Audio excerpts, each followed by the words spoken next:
Voice. I'm Randy Seaver. Today I'd like for you to look with me at Galatians chapter 4, verses 21 through 31. What I'd like to do is to first of all just go through the passage and make some comments, and then I want to talk about how the Apostle Paul uses the passage in Isaiah from which he quotes in this chapter. So beginning to read with verse 21, and we're just going to make comments as we go along. In verse 21, Paul says, "Tell me, you who desire to be under the law, do you not hear the law?" Now, he's using the term law in two different senses here. First of all, he talks about those who desire to be under the covenant that God made with Israel. Whenever this phrase under law is used in the New Testament, especially in Paul's writings, it is consistently used of those who are under that covenant that God made with Israel at Mount Sinai. And so he says, "Tell me, you who desire to be under that covenant, do you not hear the law?" And in this particular instance, he's talking about the Old Testament scriptures, because he's going to draw from what Moses wrote back in the book of Genesis, chapters 16 and 21. And so he's also going to be talking about Isaiah 54 and the context surrounding that. And so he's talking about what the Old Testament scriptures teach. And then he said, "It is written, Abraham had two sons, one by the slave woman and one by the free woman." The slave woman, of course, is named Hagar. She is an Egyptian servant woman or girl. And Sarah is Abraham's wife. And so one was born by the slave girl, one was born by the free woman. But the son of the slave was born according to the flesh, while the son of the free woman was born through promise. Keep in mind that when Paul uses the terms flesh and spirit in the book of Galatians and in other places, he is talking about two covenants and to the realms in which those covenants obtained. When he talks about the flesh, he's talking about the old covenant. When he talks about the spirit, he's talking about the establishment of the new covenant, and the spirit is the principal blessing of that new covenant. And then he says in verse 24, "Now this may be interpreted allegorically," or this has been allegorized. I think he's talking pretty much about what we would mean when we talk about typology. The difference between an allegory and a type is that an allegory is a fanciful story that is intended to illustrate a lesson. A type is a divinely intended foreshadowing of something that God intended to do in the future. And it was based on actual historical events. And this is what Paul is really talking about. This is what happened in the history of the Old Testament. And so he says, now this may be interpreted allegorically, or has been interpreted allegorically, or typically. And where has that happened? And the answer to the question, as we're going to see, is that was done by Isaiah in Isaiah 54 and verses 1 and 2. Now, what I want us to look at is that Isaiah 54 verses 1 and 2 is part of a larger context. It was C.H. Dodd in his book, According to the Scriptures, who suggested that the New Testament writers were not using proof text in the Old Testament to prove their point, but they were pointing to the larger context in which that text is found. And I think that's exactly what Paul is doing. What Paul is really doing in chapters 3 and 4 of Galatians is expounding Isaiah 52 through 54, talking about the deliverance of God's people from Babylonian captivity, which is interpreted as a second Exodus. We'll talk about that just a little bit later on. And so he says, this has been interpreted allegorically. These are two covenants. One is Mount Sinai, bearing children for slavery, and that one is Hagar. And Hagar is or represents Mount Sinai in Arabia. She corresponds to the present Jerusalem, for she is in slavery with her children. He's talking here about Judaism. He's talking here about the literal, physical, earthly Jerusalem.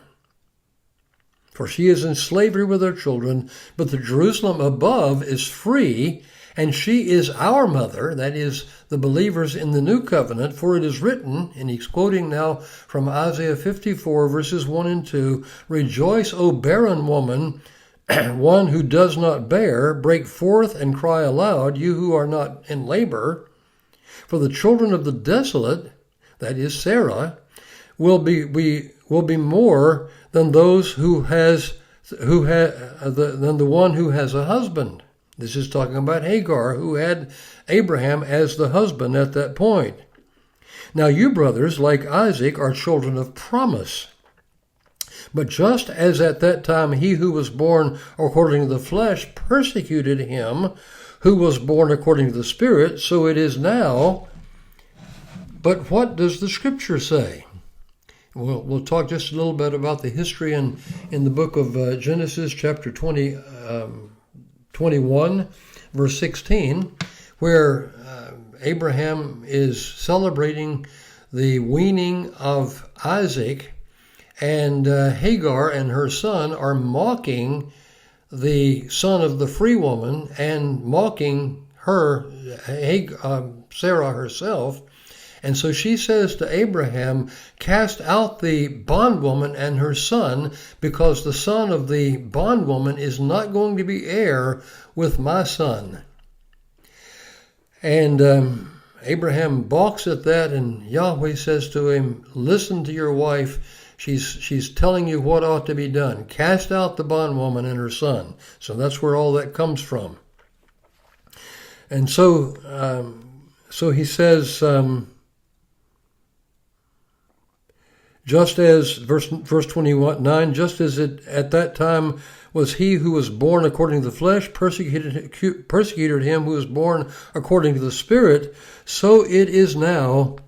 But what does the Scripture say? And he's quoting here from the book of Genesis, "Cast out the bondwoman and her son, for the son of the slave woman shall not inherit with the son of the free woman. So, brothers, we are not the children of the slave, but of the free woman." In other words, we are not born by the flesh according to the old covenant. Rather, we are born by the free woman according to promise.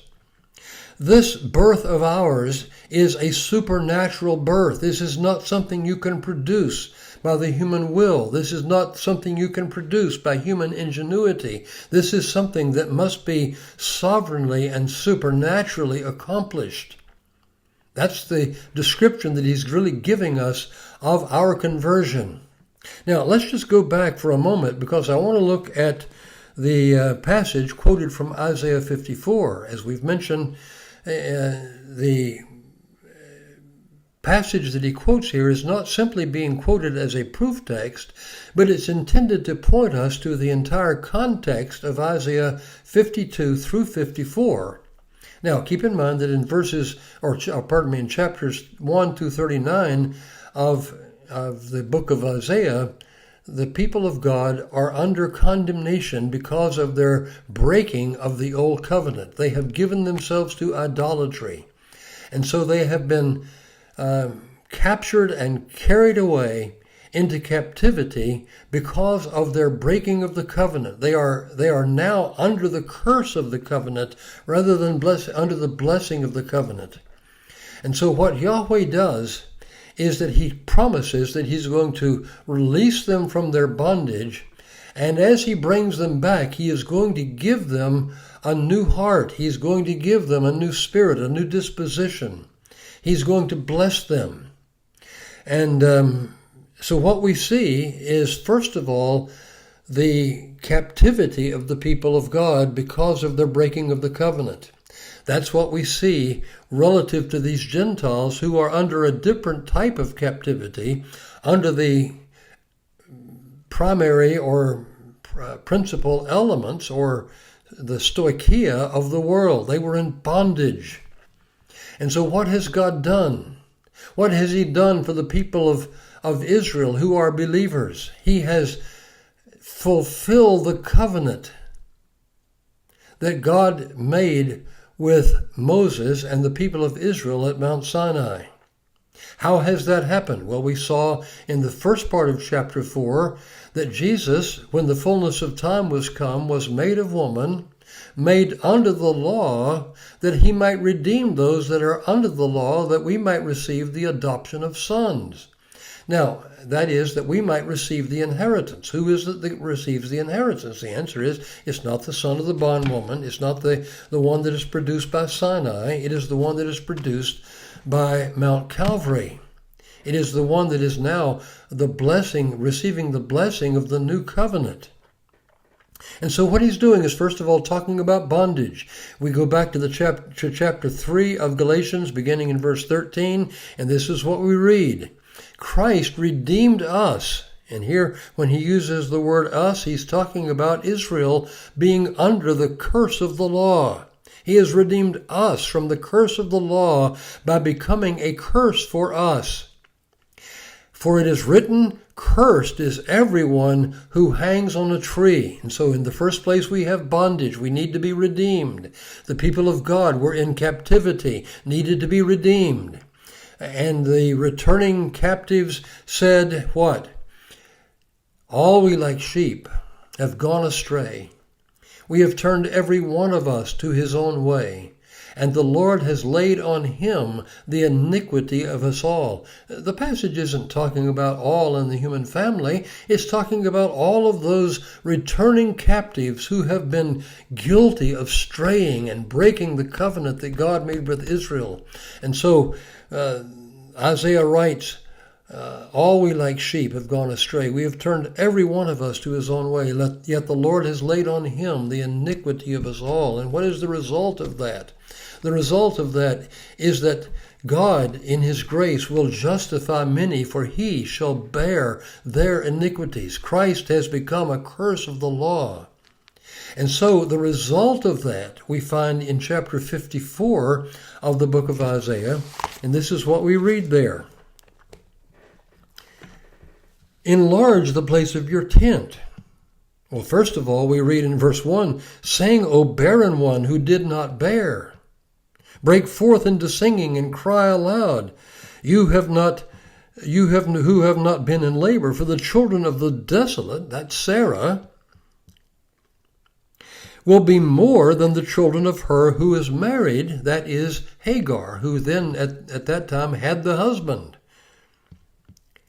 So what's he saying here? He's saying the barren one is going to bring forth fruit according to the promise, and that is going to be a reestablishment of the covenant that God made with Abraham. This is the new covenant. And so he says what's going to happen? Enlarge the place of your tent and let the curtains of your habitation be stretched out. Don't hold back. Lengthen your cords, strengthen your stakes. For you will spread abroad to the right and to the left, and your offspring will possess the nations. What's another word for the nations? The Gentiles. He's talking here about the inclusion of Gentiles in the purpose of God, in the household of God. And the people, the desolate cities, the nations and will people the desolate cities. Interestingly, and I want you to, this is just an aside, but think about Jesus' argument in John chapter 6. After having said, all that the Father is giving me shall come to me, he that comes to me I will in no wise cast out. He goes on to say, no man can come to me unless the Father who has sent me should draw him, and I will raise him up again at the last day. And then as a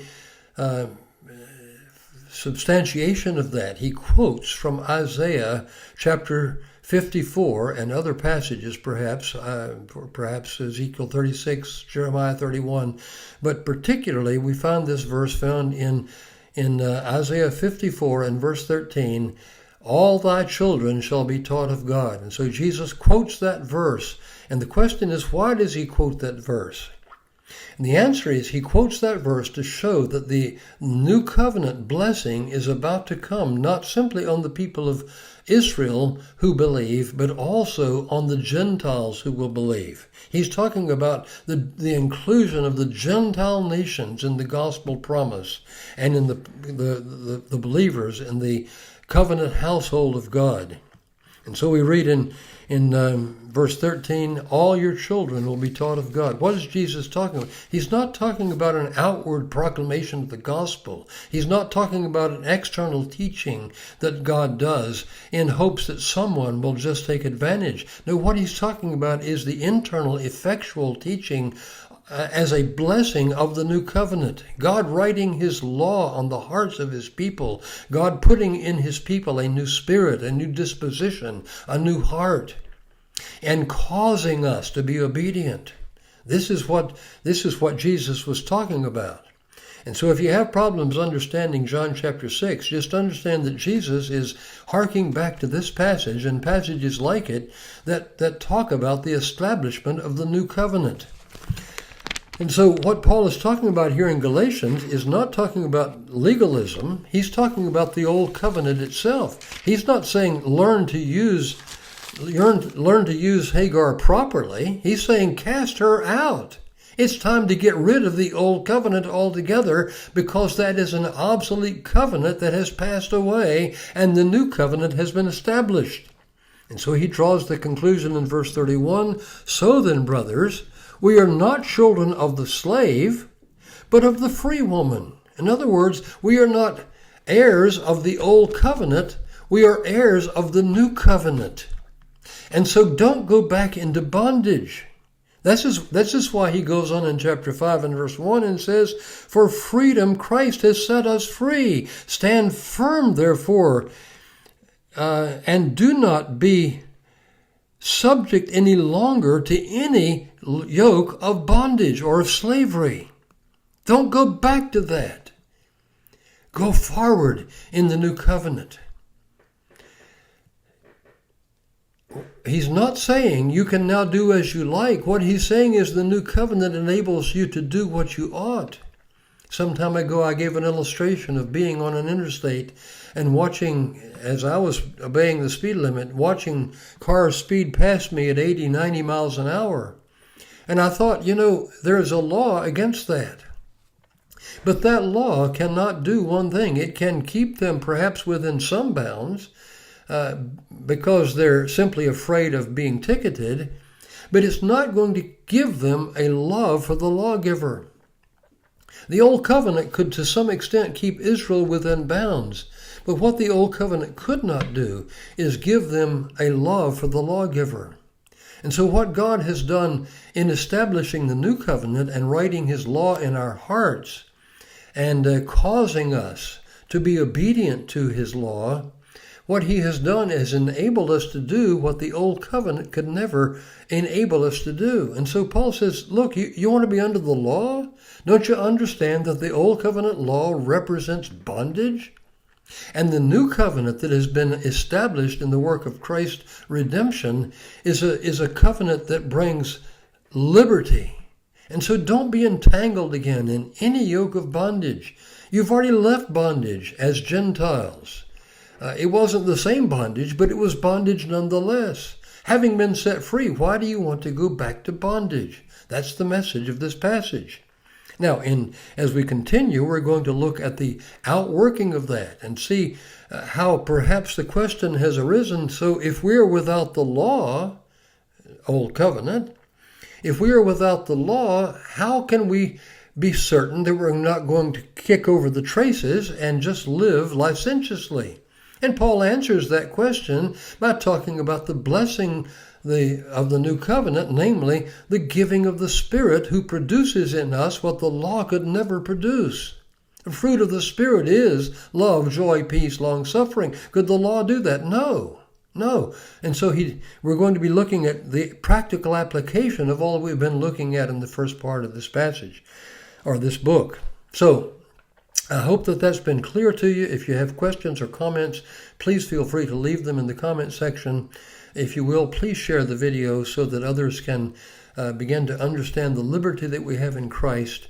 And again, if you have questions or comments, leave them and I'll do my best to answer them. Well, until next time, may God richly bless you.